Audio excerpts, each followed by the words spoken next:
श्री गणेशाय नमः. श्री सरस्वती नमः.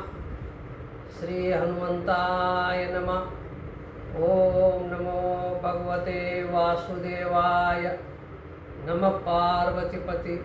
हर हर हर हर महादेव. आपण श्रीमद भगवद्गीतेचा अध्ययन करीत आहोत, अभ्यास करीत आहोत. या अगोदरच्या सत्रात पाहिलेलं आहे आपण. अर्जुनाला फार दुःख झालेलं आहे. अर्जुन काकुळत्याला येऊन भगवान श्रीकृष्णाला म्हणत आहे, देवा मी काही शस्त्र धरणार नाही, लढाई करणार नाही, डोंगर दऱ्यात जाऊन राहीन, हे रण सोडून जाईन, हे गाव सोडून जाईन, सर्व सोडून जाईन, डोंगर दऱ्यात राहीन आणि भिक्षा मागून खाईन, परंतु मला लढाई होणार नाही, असलं पाप माझ्या हातून होणार नाही. असं अर्जुन श्रीकृष्णाला काकुळतीनं सांगत आहे, देवाला म्हणत आहे. ऐसे अर्जुन ते अवसरी मने श्रीकृष्ण अवधारी. देवा थोडं लक्ष दे. परिते मनाने याचे मुरारे ऐकून या. हे जाणून पार्थ बिहाला मग पुनरपी बोलू लागला. मने देवो का चित्त या बोला देतीची ना. अर्जुन श्रीकृष्णाला म्हणत आहे, देवा थोडं लक्ष द्या. असं म्हटल्यानंतर भगवान काही अर्जुनाकडे लक्ष देत नाही. मग अर्जुनाला काय वाटतं, भगवान आपल्याकडे का लक्ष देत नाहीत?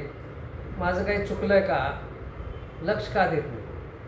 माझं काही चुकलं आहे का? किंवा ह्या गोंगाटामध्ये, या युद्धाच्या गोंगाटामध्ये भगवंताला माझी गोष्ट, माझी विनंती ऐकू जात नाही का? असं बऱ्याच शंका अर्जुनाला येतात आणि अर्जुनाला वाटतं की देव आपल्याकडे का लक्ष देत नाही. मग अर्जुन काकुळतीला येऊन भगवंताला म्हणत आहे, एरवी माझ्या चित्ती जे होते ते मी विचारूनही बोललो येथे, परी निके काय या पुरते ते तुम्ही जाणा. पै विरू जयासी ऐकेजे आणि या बोलीचे प्राण सोडीजे. ते येत संग्राम वेजे उभे हाती. आयता ऐसिया ते वदावे की आवेरोडे निघावे. या दोही माझे बर्वे ते नेनो आम्ही. आता अर्जुनाला काय वाटतं की देवा माझ्या मनात जे होतं, मला जे वाटलं ते तुम्हाला सांगितलं. आता या कौरवांना मारावं का नाही आणि का हे रण सोडून जावं, काय करावं हे मला काही कळत नाही आहे. तर दोघांमध्ये जे श्रेयस्कर आहे ते मला सांगा. मला काही कळत नाही, मला मोह झालेला आहे, माझं मन मोहानं व्यापलेलं आहे.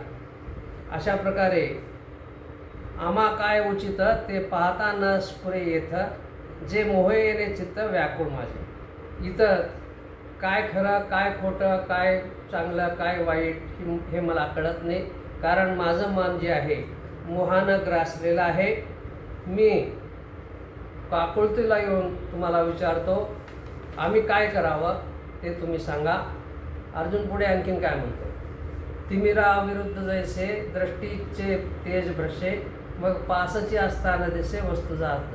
देवाय तेसे मज झाले जे मन हे भ्रांती गासले. आता काय हित आपले तेही नेनो. आता इथं अर्जुन काय म्हणतो, किंवा ज्ञानेश्वर महाराज एक दृष्टांत देऊन सांगतात. एखाद्याला मोतीबिंदू झाला डोळ्यात, मग मोतीबिंदू झाल्या असला तर जवळचं सुद्धा दिसत नाही, काही दिसत नाही. तशा प्रकारे अर्जुनाची स्थिती झालेली आहे. त्याचं मन जे आहे मोहानं ग्रासलेलं आहे. त्याला आपलं हित अहित काही समजत नाही. तरी श्रीकृष्णा तुवा जाणावे निके ते आम्हा सांगावे. जे सका सर्वस आगवे आम्हाशी. म्हणून हे श्रीकृष्णा, हे देवा, की आम्हाला आमचं भलं कशात आहे ते तुम्ही सांगावं. कारण काय सांगतात, तू जो आहेस तू आमचा सखा आहेस. अर्जुन श्रीकृष्णाला म्हणतो, तू आमचा सखा आहेस, आम्हाला सांग कशामध्ये चांगलं आहे, कशामध्ये वाईट आहे. तू गुरुबंधू पिता, तू आमुची इष्टदेवता, तूची सदा रक्षिता आपदी आमुते. जैसा शिष्या ते गुरु सर्वता नैने आवरू, की सरिता ते सागरू त्यजी केवी. अर्जुन काय म्हणतो, हे देवा तू आमचं सर्वस्व आहेस, गुरु आहेस, बंधू आहेस, पिता आहेस, इष्टदेवता आहेस, बंधू आहेस, सखा आहेस, मित्र आहेस, सर्वच तूच आहेस आमच्यासाठी. मग आता तो सांगतो की गुरु जो आहे शिष्याला आवेरू शकत नाही, शिष्याला झिडकारू शकत नाही, किंवा नद्या ज्या आहेत सागराला जाऊन मिळतात, सागर नद्यांना म्हणत नाही की तुम्ही आमच्यात मिसळू नका. हे उदाहरण देत आहे अर्जुन, सांगत आहे देवा शिष्याला गुरु आवेरू शकत नाही, किंवा सागर नद्याला म्हणत नाही की तुम्ही आमच्यात मिसळू नका. तशा प्रकारे तू आम्हाला टाकून देऊ शकत नाहीस. आमचं भलं कशात आहे हे तू आम्हाला सांग. ना तरी अपत्या ते माये सांडवणे जरी जाये तरी ते कैसेने जिये एक एक कृष्ण. आणखीन एक अर्जुन पुढे काय म्हणतो, देवा माईनं लेकराला टाकून दिला, पण त्या लेकरानं जावं कुणाकडे, माईच सांभाळत नाही, मग त्या लेकराला सांभाळतो कोण. तशा प्रकारे तू जर आम्हाला टाकून दिलास, तू आमचं ऐकलं नाहीस, तर आम्ही कुणाकडे बघावं, आम्ही कुणाच्या तोंडाकडे बघावं. तैसे सर्वापरी आमासी देवा तूच एक आसी, आणि बोलले जरी न मानसी मागेल माझे. तरी उचित काय आम्हा जे व्यभिचारणे धर्मा, ते झडकरी पुरुषोत्तमा सांगे आता. तशा प्रकारे तूच आहे सर्वस्व देवा. मी काही तुला कमी जास्त बोलला असेल, एखाद्या वेळेस लहान लेकरू माईला काही काही बोलत असतं, पण तू माय काही लक्षात घेत नाही. तसा मी तुला काहीतरी बोलला असेल, तुझ्या मनाच्या विरुद्ध बोलला असेल, परंतु तो मनावरती घेऊ नको. जसं लेकराचं बोल माय मनावरती घेत नाही, तशा प्रकारे देवा माझं काही चुकलं असेल तर मला माफ कर, मनावरती घेऊ नको. आणि आम्हाला उचित काय आणि धर्माला धरून काय, उचित पण असायला पाहिजे आणि धर्माला धरून असायला पाहिजे. अशा प्रकारची गोष्ट आम्हाला सांग, म्हणजे ज्याच्यानं आमचं कल्याण होईल आणि सर्वांचंच कल्याण होईल आणि धर्म पण रक्षला जाईल. अशा प्रकारचे अर्जुन श्रीकृष्णाला विनंती करत आहे. मग हे सकळ कुळ देखुनी जो शोकू उपनला से मनी, तो तुझ्या वाक्य वाचुरी न जाय अनिके. आता हा जो शोक मला उत्पन्न झालेला आहे, आप्तवर्गाला पाहिल्यानंतर जर मला मोह उत्पन्न झालेला आहे, हे सर्व आमचेच भाऊबंद आहेत, यांना कसं मारू, अशा प्रकारचा जो मोह माझ्या मनात झालेला आहे, तो मोह तुझ्या वाचून कोणी दूर करू शकणार नाही. तो तुझ्या वाचूनी न जाय अनिके. तर हा माझा शोक आहे, माझं दुःख आहे, माझा मोह आहे, तुझ्या वाचून कोणी दूर करू शकत नाही. म्हणून तो मला सांग, खरं काय, खोटं काय, उचित काय, धर्माला धरून काय. एक पृथ्वी तळ आपू होईल, हे महेंद्रपदे हे पाविजेल, परी मोह हा न फिटेल मानसीचा. काय पृथ्वीचे राज्य मिळालं, किंवा स्वर्गाचं जरी राज्य मिळालं, इंद्रपदसुद्धा मिळालं, एवढं मिळेल तर सुद्धा हा माझा मोह जाणार नाही. एवढं पृथ्वीचं त्रिलोकाचं जरी राज्य मला मिळालं तरीसुद्धा मोह जाणार नाही. म्हणून तू खरं काय, निके काय आमच्यासाठी निकं काय ते सांग, खरं खरं सांग. तुला बऱ्याच काही गोष्टी मी बोललो, ते मनावरती घेऊ नको. आणि माझा मोह इतका मोठा आहे, माझं दुःख इतकं मोठं आहे, हे कशानंच दूर होणार नाही. कितीही मोठं राज्य मिळालं, पृथ्वीचं राज्य इंद्रपद मिळालं तरीसुद्धा हा मोह जाणार नाही. अशा प्रकारे काकुळतीला येऊन शरण जाऊन श्रीकृष्ण महाराजाला तो शरण गेलेला आहे. आणि श्रीकृष्ण महाराजाला म्हणतो, देवा योग्य काय आणि अयोग्य काय ते सांगा मला. अशा प्रकारे आता आणखीन काय म्हणतो तो, आता तो उदार कैसा बरशेल, तेने अर्जुना चळून वेल, मग नवी विरुडी फुकेल उन्मेषाची. ते कथा ऐका मनाची आरानुका, ज्ञानदेव म्हणे देखा निवृत्ती दासू. आता असं अर्जुनानं काकुळते येऊन म्हणल्यानंतर देव कशा प्रकारे उपदेश करेल, देवा कशा प्रकारे कृपेचा वर्षाव करेल, कृपेचा पाऊस पाडेल, उदार कैसा वर्षेल, हा जो अर्जुनाचा मोह दूर करण्यासाठी भगवंत कशा प्रकारे अर्जुनाला समजावून सांगतील आणि अशा प्रकारची जी कथा आहे ते कथा ऐका मनाच्या अरानुका. ज्ञानेश्वर महाराज काय सांगतात, ज्ञानदेव मने देखा निवृत्ती दासो. निवृत्ती महाराजाचा दास असलेला मी ज्ञानेश्वर तुम्हाला सर्वांना सांगत आहे, सावधान चित्ताने ही कथा ऐका. आता ही मन लावून ही कथा ऐका की देव भगवान अर्जुनाचा हा जो मोह आहे कशा प्रकारे दूर करतात, काय करतात, कशा प्रकारे समजावतात. अर्जुनाचा मोह दूर होईल का नाही, का आणखीन अर्जुनाला काही शंका असतील, आणि त्या जरी शंका असल्या तरी कशा प्रकारे भगवान त्याचं निरसन करेल हे आता मी ज्ञानेश्वर महाराज म्हणतात.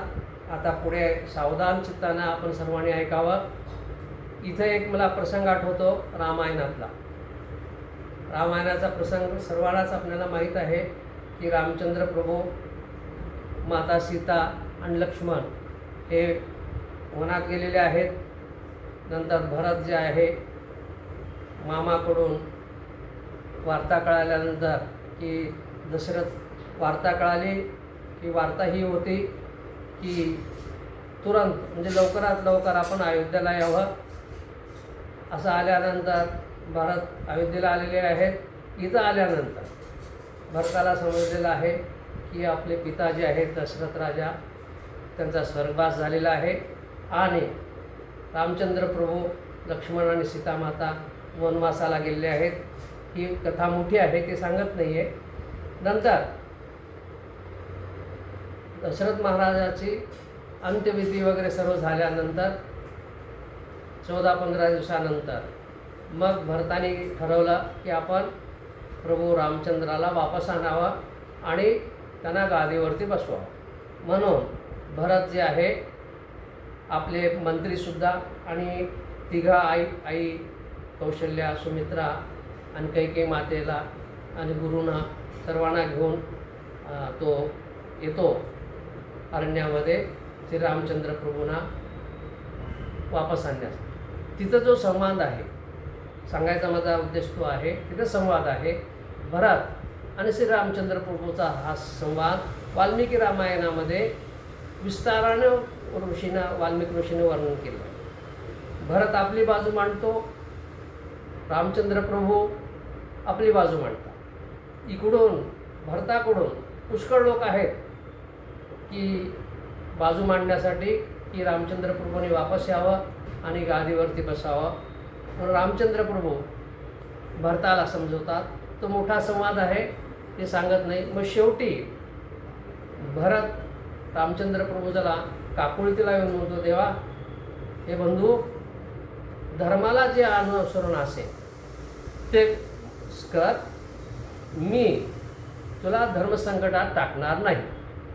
म्हणजे भरत काय म्हणतो, शेवटी भरत जो आहे रामचंद्र प्रभूला शरण गेल्यासारखं जातो आणि म्हणतो, हे बंधू, मी तुला धर्मसंकटात टाकणार नाही.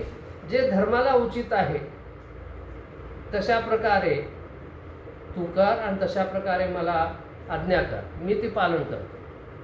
माझं मत काय, मी कसं वागावं, माझ्या मनाला बरं वाटतं का नाही वाटतं याचा विचार नको करू. शेवटी भरत म्हणत आहे की धर्माला जे अनुसरण असेल तशा प्रकारे सांग, मी तुला धर्मसंकटात टाकणार. मग त्यावेळेस रामचंद्र प्रभूंनी भरताला समजवलेलं आहे आणि धर्माला अनुसरून कसं वागायला पाहिजे हे सांगितलेलं आहे की आपण तिघं चौघंही आपण महाराज दशरथाचे पुत्र आहोत. आपल्या पित्याचं वचन हे सत्य करणे हे पहिला आपला धर्म आहे. नंतर बाकीच्या आपल्या भावना आल्या, दुःख आले, आपले अंतकरण आलं की व्यथा आली, हे बाकीच्या गोष्टी आहेत. परंतु आपला पहिला धर्म आहे पुत्राचा की वडिलांना दिलेलं वचन जे आहे ते आपण पाळलं पाहिजे. हा पहिला धर्म आहे. तो धर्मानुसार मी 14 वर्ष वनात राहीन आणि 14 वर्षानंतर मी ज्यावेळेस वापस येईन त्यावेळेस मी गादीवरती बसेन. तोपर्यंत 14 वर्षापर्यंत तू राज्य सांभाळ. आणि म्हणून आपल्या पादुका रामचंद्र प्रभूंनी भरताला दिलेल्या आहेत आणि भरत रामचंद्र प्रभूचं ऐकून वापस आलेला आहे आणि प्रभूच्या पादुका सिंहासनावरती ठेवून भरताने 14 वर्ष राज्य केलेलं आहे. इथं श्रीरामचंद्र प्रभू धर्माला अनुसरून कसं वागायला पाहिजे ते सांगतात आणि भरत ऐकतो. आता इथं अर्जुनाचं एक व्यथा आहे. आता त्या व्यथेला मोहाला भगवान कशा प्रकारे समजावतील आणि धर्म काय, धर्मानुसार तो काय म्हणतो, देवा धर्मानुसार काय ते सांगा. अर्जुन देवाला म्हणतो धर्म काय सांगतो तशा प्रकारे मला सांगा, माझा मोह दूर होईल का नाही. माझा मोह एका वेळेस बाजूला राहू दे, माझं दुःख बाजूला राहू दे. शेवटी तो भगवंताला शरण गेलेला आहे. अर्जुन भगवंताला शरण गेलेला आहे आणि तो म्हणतो की मला की तुम्ही धर्मानुसार मी कसं वागावं ते सांगा. आता श्रीकृष्ण महाराज धर्म कशाला म्हणायचं, धर्म काय आहे, अर्जुनाचं कर्तव्य काय आहे, अर्जुनाचा धर्म काय आहे हे सांगतील. ते आपण पुढच्या सत्रात पाहू. हे सत्र इथेच थांबवतो.